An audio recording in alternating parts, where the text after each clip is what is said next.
Pendant 2 heures, documents déclassifiés à l'appui, Jean-Marc Ayrault a tenté de convaincre les parlementaires. Pour lui, tout indique que Bachar el-Assad a utilisé des armes chimiques contre son peuple. À la sortie, l'opposition reste sceptique. Il y a raisonnement, il n'y a pas de preuves. Et ce qui est le plus angoissant, c'est que apparemment l'ONU demande au moins 3 semaines.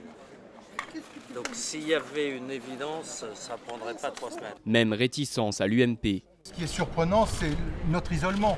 Pourquoi aucun allié européen? Pas un seul pays européen comme allié. On reste sur la position qui est la nôtre, c'est celle du cadre international, c'est-à-dire qu'une intervention ne pourrait se justifier que dans le cadre des Nations Unies.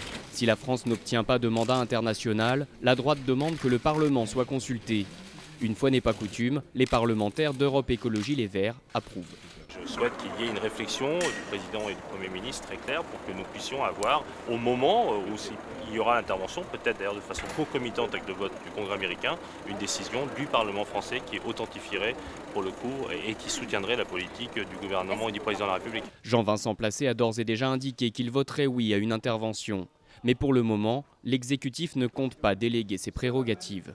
C'est au président de la République qu'il appartient de décider si un vote que notre Constitution n'exige pas doit avoir lieu. Mercredi, il y aura un débat sans vote. Jean-Marc Ayrault l'assure, la France reste, je cite, déterminée à agir de façon ferme et proportionnée dans le cadre d'une coalition.